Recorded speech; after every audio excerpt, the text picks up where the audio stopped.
જય ગૌ માતા વંદે માતરમ મિત્રો, જય રામદેવ કૃપા પ્રાકૃતિક ફાર્મ. મારું નામ ગોહિલ મનસુખભાઈ.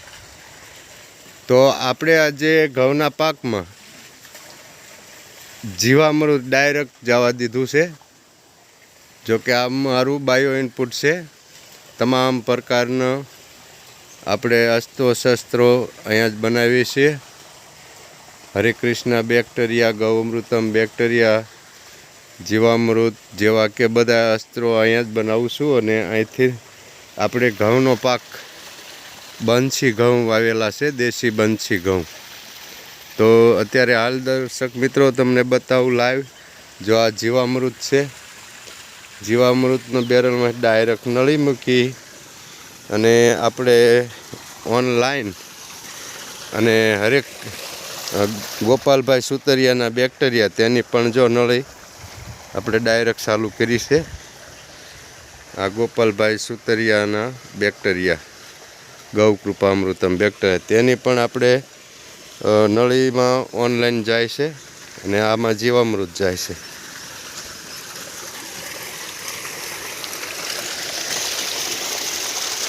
તો હાલ મિત્રો જોઈ રહ્યા છો આપણે, જો અહીંયા ગૌ અમૃતમ બેક્ટેરિયા આવી રહ્યા છે અને આમાં જીવામૃત.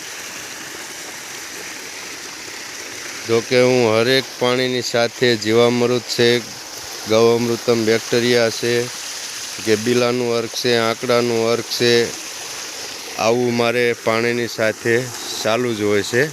પણ આ ડોલે ડોલે હારવું પડે છે ને, તે માટે મેં દેશી જુગાડ કર્યો છે ને ડાયરેક્ટ નળિયું લાંબી કરી દીધી છે. અને અહીંથી અમારે ઘઉંમાં જાય છે ત્યારે પાણી. જુઓ આમાં આપણે પંચસ્તરીય જંગલ મોડલ બનાવ્યું છે. પંચસ્તરીય શાકભાજી હતા અને બાગાયત પણ પંચસ્તરીય બનાવ્યું છે. જોઈ રહ્યા છો આ પોપૈયાની લાઈન છે, વચ્ચે આપણે ઘઉં પણ વાવી દીધા છે. તો ચાલો હું અત્યારે પાણી વાળવા જઈ રહ્યો છું. જો આ ઘઉં છે, ઘઉંમાં સણ્યા છે આપ જોઈ રહ્યા છો. અને પાળીએ વરિયાળી વાવી છે. અને આ રજકો ઘઉંની સાઈડથી આપણે ભરતભાઈ પટેલ સાહેબના માર્ગદર્શક મુજબ આપણે સણ્યા પણ નાખ્યા છે. અને પાળીએ વરિયાળી છે અને આમાં આપણે રજકો ભેગો નાખેલો છે, આપ જોઈ રહ્યા છો. રજકો છે, મેથી છે, બધું મિશ્ર પદ્ધતિમાં વાવેલું છે. આપ લાઈવ જોઈ રહ્યા છો. જો સણા છે અને પાળીએ આપણે બટાટા વાવેલા છે. જોકે આપણે ખાવા પૂરતા થઈ જાય છે. પાળીએ પાળીએ બટાટા વાવ્યા છે. અને રાઈ પણ પાળીએ ક્યાંક ક્યાંક જગ્યાએ જો વાવી છે. અને આપણે સૂરજમુખી પણ પાળીએ પાળીએ અમુક જગ્યાએ નાખ્યા છે. આ રાઈ છે.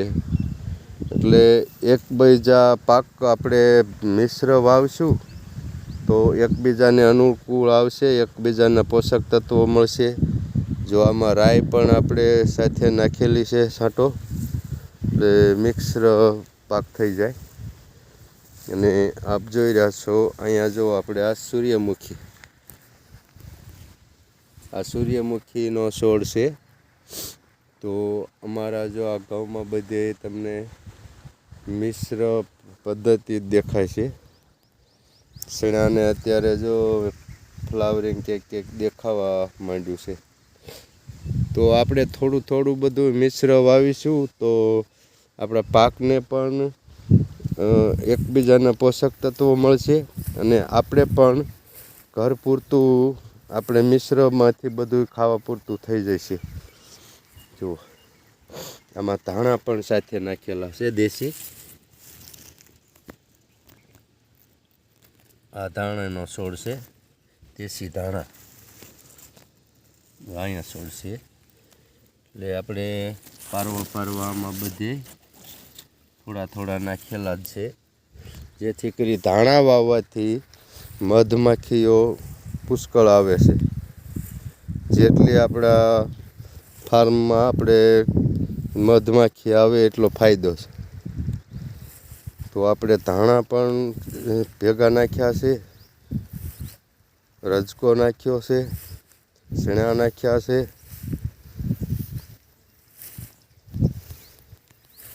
આ બધું મિશ્ર પાક તરીકે આપણે વાવ્યું છે. જય ગૌ માતા, વંદે માતરમ અસ્તુ. મારું નામ ગોહિલ મનસુખભાઈ, ગામ ભીમગઢ, તાલુકો ચોટીલા, જિલ્લો સુરેન્દ્રનગર. જય ગૌ માતા અસ્તુ.